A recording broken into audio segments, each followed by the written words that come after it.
Fala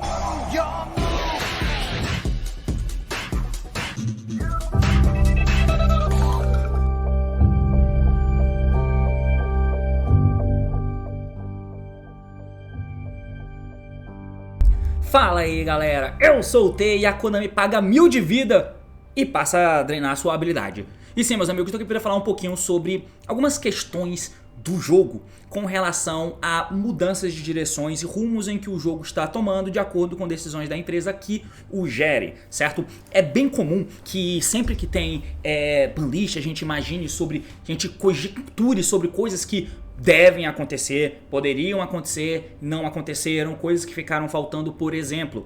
Mas a gente precisa tentar encarar a realidade, que tem um novo projeto aí, é um projeto. Não é que, inclusive, o Reich fez um vídeo falando, eu vou tentar fazer um outro vídeo separado comentando um pouquinho sobre, que é esse vídeo aqui falando sobre as questões de perca de oportunidades. Você pode dar uma olhada lá no vídeo do Reich, porque até eu tinha feito um vídeo também alguns dias atrás antes da banlist falando sobre a perca de oportunidade que a banlist tem em dar hits em cartas, como por exemplo, fatalmente ela iria perder a chance de dar lista no Nightmare Griffon, que você pode me acompanhar falando aqui em cima, e que isso vem acontecendo no decorrer dos anos, em muitas cartas, onde passa formato, entra formato, a Konami esquece de dar hit em alguma coisa, aquela coisa é power creepada pelo lançamento seguinte, fatalmente esse lançamento seguinte, a depender do power creep dele, vai tomar hits e vai cair em desuso, e a coisa que estava lá atrás, que era relevante, não foi hitada porque ela deixou de ser relevante, de repente volta a ter relevância. O giro passa a ser pouco em relação aos decks que estão na parte de cima do metagame, né? Só que, a partir do momento em que você vê a repetição disso, você passa a imaginar, opa, isso aqui não é por acaso, velho. Isso aqui é algo premeditado. Então hoje nós vamos falar um pouquinho sobre a opção e a forma com que a Konami está levando o jogo. E por que isso está acontecendo? Vamos debater um pouquinho sobre isso. Eu não sei se a introdução foi suficiente para contextualizar, mas você vai entender no decorrer do vídeo, eu espero. O assunto é esse, meus amigos, partiu então, vamos lá! Muito bem, então aqui do meu lado eu vou colocar essa cartinha que personifica muito o que a gente quer falar, que é o Skill Drain, né? A carta que vinha limitada no TCG, e aqui a gente vai falar obviamente TCG, há muitos anos, e de repente naquela banlist lá no começo de 2021, se não me falha a memória, aquela mesma banlist que limitou o Liveless, que é Restyle Starling, e teve alguns outros riscos que eu não vou me lembrar agora, baniu o Protoss, né? E tirou o Skill Drain do jogo. Tirou o Skill Drain do jogo e ele voltou a ficar a 3. Qual a relevância que isso teria pro jogo naquele determinado momento? Tem algum deck que passou a ser relevante por causa do uso do Skill Drain? Não, não tá tendo relevância, logo tudo bem tirar do jogo, tá ligado? É um pensamento que eu sinceramente odeio, mas que permeia muito a comunidade do Yu-Gi-Oh!, principalmente quando se trata de algum deck no qual ela gosta. Não entendendo que tem um monte de camadas que se amarram pra tornar o power level do jogo de uma maneira ruim, aumentar o power creep e diminuir o gap ali de questão de como você melhora no jogo mesmo, digamos assim. E por que eu tô querendo dizer isso aqui? Bom, tem uma questão que nessa parada de que a Konami tem um plano do que ela tá fazendo, é quase que teoria da conspiração aqui, tá? E detalhe, gente, isso aqui pode ser visto automaticamente por pessoas que vê o jogo de maneira ocasional, como, lá vem mais um choro do quê? Mas cara, o meu papel aqui é fazer vídeo sobre o jogo, e eu não quero fazer um vídeo do jogo comentando o tempo todo mostrando uma decklist idiota pra você, sendo que você pode abrir a porra do bagulho e procurar a decklist, mostrando o combo pra você. Mano, eu vou tentar mostrar ideias, apresentar ideias, tá? Que comumente não é visto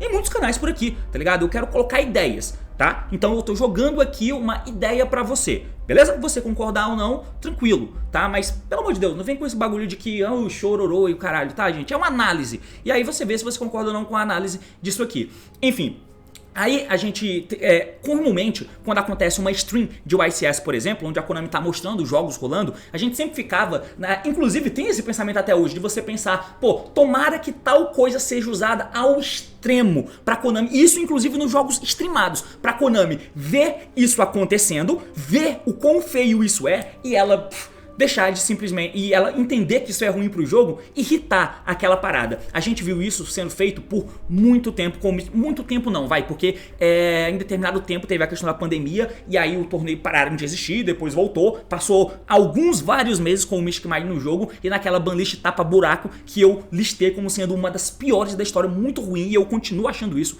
Foi um momento muito ruim, que não fez muito sentido com o contexto atual, apesar de terem sido hits bons. Tem que tentar separar isso, tá ligado? Tem alguns hits que fazem fazem sentido, mas o contexto é muito estranho no qual eles lançam isso. Isso aqui tinha que ter se mexido? Tinha. O contexto da banlist não favorecia isso aqui acontecer. E aconteceu. Foi bom ela não existir, mas ela simplesmente estava com uns 3 anos de atraso, né? O que acontece muito, muito mesmo. Mas isso aqui acontecia direto nas transmissões da Konami. E toda hora, tomara que ganhe esse deck de Mystic Mine, porque aí eles vão se dar conta de banir isso aqui. Eles acabaram banindo, beleza. E aí esse pensamento permeia em várias outras coisas, né? Como, por exemplo, cartas como o Skill Drain, tomara que role muito Skill Drain, tomara que tenha muito vírus. Na stream, teve um jogo de Labyrinth que o maluco flipou o Skill Drain lá no Game 1, ganhou a partida. Teve um outro jogo do mesmo Labyrinth, onde ele flipou o vírus e estompou o cu do cara. Teve um jogo lá de Flounder Easy, onde o cara lupou o Featherstorm, porque ele achou o Featherstorm, ativou contra o Dragon Link, o cara não conseguiu jogar, mas ele tentou setar um bicho, fazer uma parada do Lubellion que não ativei efeito, então ele voltava, ficava no campo e tal, e tentou lupar isso, né? E aí tinha o Rebranded Knight. Toda vez que o cara invocava um passarinho, o Rebranded invocava um dragão pra voltar pro campo, e ele ia tentando segurar o jogo assim, mas aí o Flounder Easy colocava o Raiza colocava o Featherstorm do cemitério no topo do deck,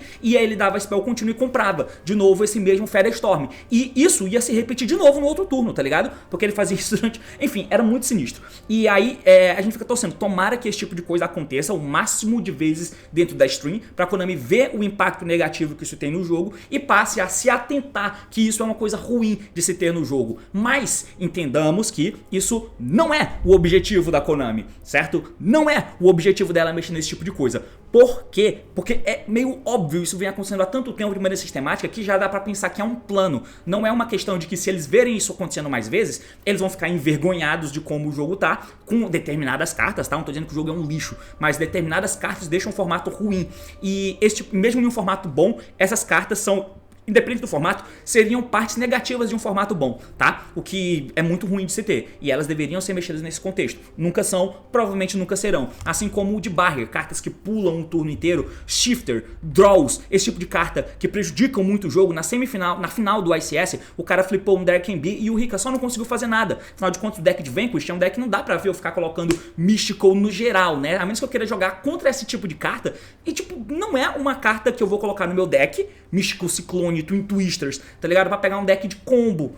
Não faz nem sentido, mas isso vem acontecendo no decorrer do tempo. E essas cartas aqui, como o Derek B, o Reverie, o Gozen, nunca são mexidas, tá? E aí por que isso tudo?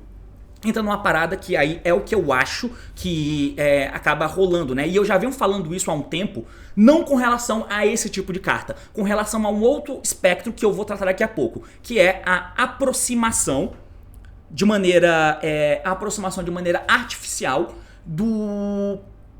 de como você ganha jogos. Não é nem dizer do nível de jogadores, mas como se ganha jogos, certo?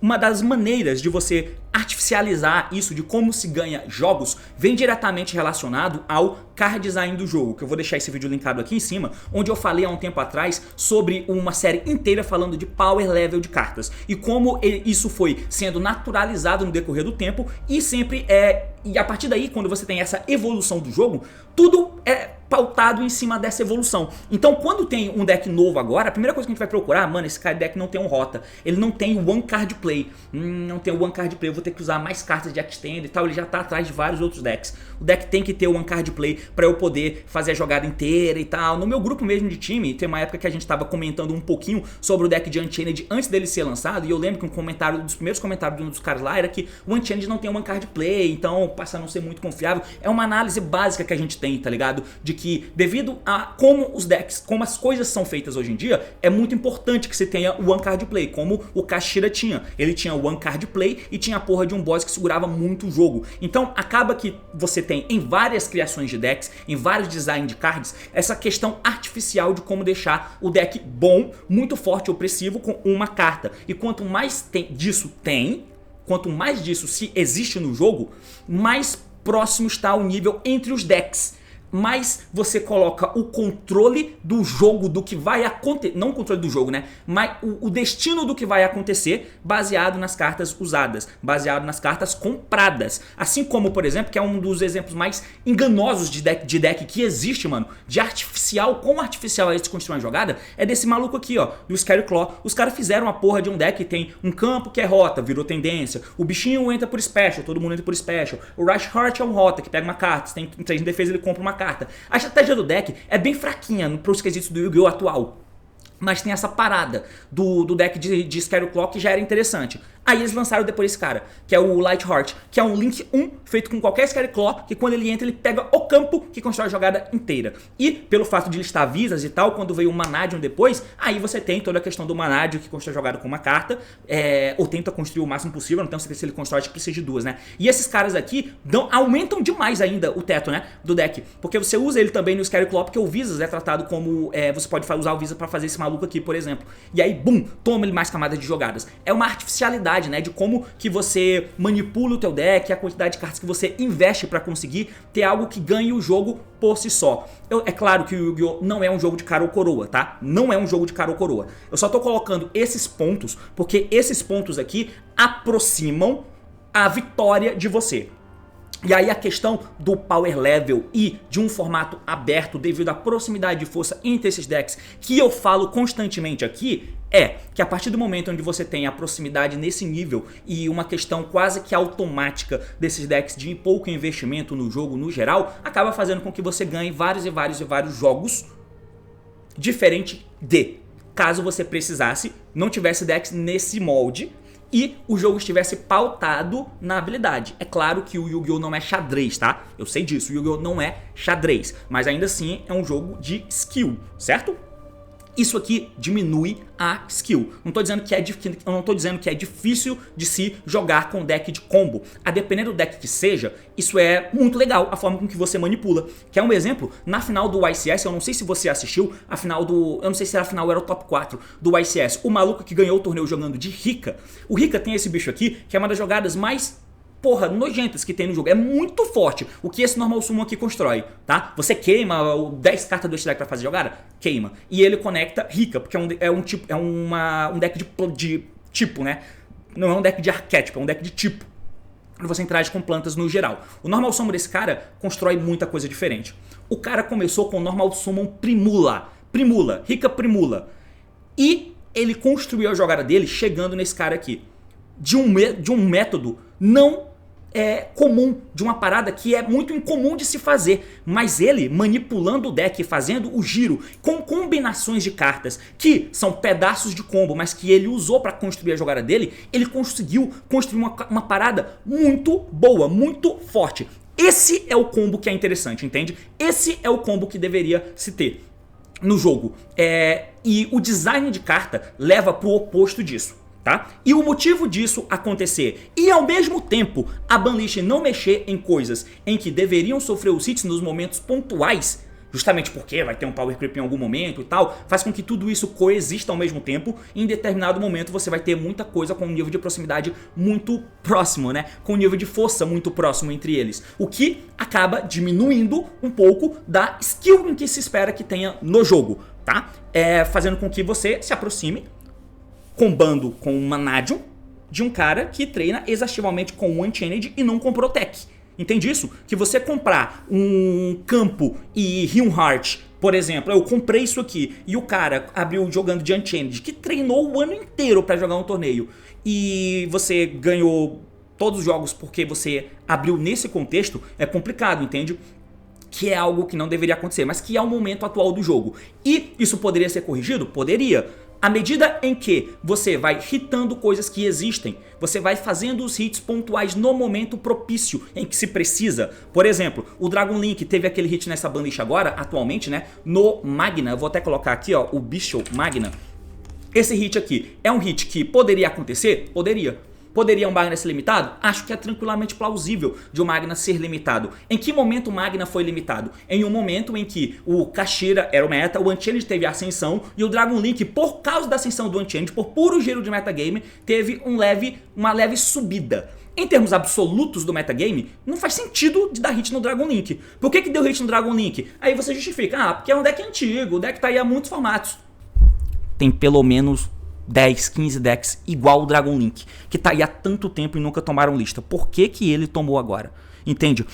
É uma decisão certa, tomada em um momento estranho. Se isso fosse feito de maneira sistemática, exatamente como feito com o Dragon Link, porque o Dragon Link passou por vários anos disso, né? De vários anos dele competindo, potencialmente podendo tomar a lista, até porque ele é um deck de tipo, é muito difícil de irritar o Dragon Link, ele é um deck de tipo, então é muito complicado, mas essa carta-chave deveria ser mexida em algum tempo, tanto que em vários palpites de banlist anterior, eu já falei de Seal, eu já falei de Call Space, que foi limitado agora finalmente, né, já falamos de tantas cartas diferentes e que nunca foi mexido, e que se você fosse olhar no ponto de vista de justiça, o Dragon Link não merecia estar nesse ponto, com todas as cartas disponíveis que ele tem, logo eles fizeram esses hitzinhos aqui, mas além dele, tem o Invoked, que tudo bem, não tem spots competitivos, mas não é esse o ponto. Já foi em algum momento e fatalmente voltará a ser. Decks que usam o Nadir, por exemplo, né? O Despia, por exemplo, e outros decks que estão por aí permeando vários formatos, que não só não tem carta na banlist, como saem cartas da banlist pra ele também, como por exemplo o Drytron, cara, com a Benten. E aí o ponto não é se eles estão fazendo coisas no momento, mesmo saindo a Benten da lista, eles estão fazendo coisas no momento. O ponto é que isso não é um exemplo pontual que eu tô dando, é toda uma questão sistemática que acontece com o plano de, teoricamente, aproximar o máximo de jogadores possíveis, trazer pro jogo e aproximar o nível deles, o que por si só comercialmente é ótimo, tá? Eu não tô dizendo nem, eu tô falando que em termo competitivo eu odeio isso, em termos gerais é até ok, que mais pessoas tenham chance de poder usar o deck que quiser, que tem várias opções, o deck que quiser pra poder jogar e você tem chance de ganhar porque você comprou duas cartas específicas e o cara não comprou, por exemplo. Você tem chance de ganhar todos os jogos. Isso é divertido? Depende. Se o divertido é ganhar, beleza. O ponto é que eu acho que cada vez a longo prazo isso vai minando um pouco mais ali a capacidade que a gente tem de jogar o jogo de fato como... Aí é foda, né? Porque é só uma visão minha de como eu imagino que ele devesse ser jogado, né? Eu acho que esse tipo de carta aqui, que são os anti-jogo, eles deveriam ser dificultados ou não existir. Mas quanto mais deles tem, mais eu tenho chance de flipar essa carta e ganhar, por exemplo, tá? Ainda mais esses Lingering que tem muito difícil resposta, tá ligado? É muito difícil de se responder. Quanto mais disso tem, mais fácil é pra acontecer isso com você, que tá usando um deck lá de combo e você meteu uma Floodgate que você escavou com um Prosperity e o Prosperity tá no jogo ainda e você setou e o cara tentou o Face Side pra lidar com o teu campo e tem essa Floodgate que você comprou ao acaso, tá ligado? Chato pra caralho, mas acontece. Todas as questões de decks que tem jogadas gigantescas a partir de uma carta, que é o padrão do jogo atualmente, né? Você vê um deck amanhã que pega 10 cartas do deck durante o combo, invoca bicho do deck, isso não é nenhum power creep. Isso é algo que já existe, que já está sendo feito. E quanto mais disso, pior, né? Porque a tendência é que fatalmente o tipo de deck que faz tipo de jogada dessa forma irão fazer coisas opressivas a ponto de não deixar você jogar, né? E aí é claro, tem todo o giro de metagame, o jogo não é cara ou coroa, tá? Tem muitas coisas boas no Yu-Gi-Oh! Ainda. O problema é que isso aqui, que é uma coisa que a gente vê, a gente reclama, você torce até pra que seja usado esse tipo de carta na stream, pra Konami ver e perceber, cara, isso, você achando que é o que a Konami vai pensar, né? Cara, isso aí tá errado, vamos irritar, hein? Eu não irritei até hoje porque eu não sabia que isso era problemático.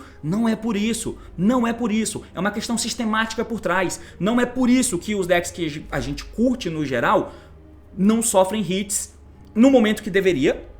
E não só isso, cartas ainda continuam saindo da banlist que também provavelmente não deveria, porque acumula esse tipo de coisa, né? Em questão de saúde do jogo, prejudica. Em questão de alegrar a comunidade, na verdade eles estão certos. E foda-se, tá ligado? Eles estão certos. Eu só tô querendo te mostrar que isso vem acontecendo sistematicamente e quanto mais disso acontece, pior eu vejo que é para como nós jogamos o jogo.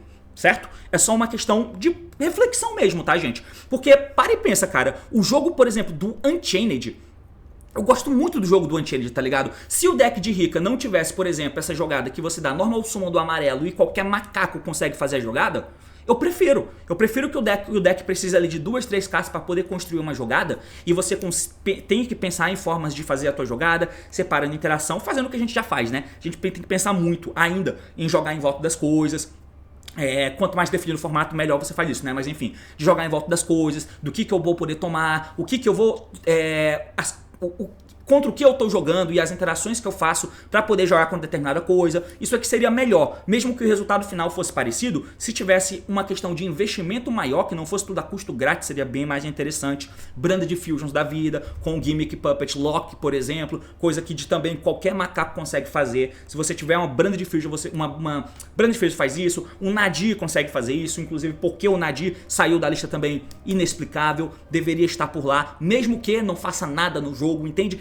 São esses os pontos que eu que gosto do jogo, mesmo gostando do Nadir no meu deck de Invoked, eu consigo saber, eu consigo pensar e aceitar que isso é um custo pequeno a se pagar para o jogo que eu gosto, para eu jogar o jogo da maneira que melhor me premie por jogar ele, entende? Não só de ter o deck porque eu quero, não só de ter a chance de ganhar com o deck que eu quero, de maneira em que eu vou comprar as cartas e talvez isso seja o fator predominante para eu conseguir vencer. De novo, eu estou usando essas palavras para simplificar o argumento. É claro que o Yu-Gi-Oh! Tem uma camada gigantesca e infinita de complexidades que devem ser avaliadas. Isso aqui é só para poder simplificar o argumento, pra gente entender e entender que não é uma coisa que vem acontecendo porque a Konami esquece. É uma questão sistemática que vem acontecendo não só em cartas anti-jogo, que cartas antijogos em bons formatos deixam o formato muito pior do que ele poderia ser, mas não só isso.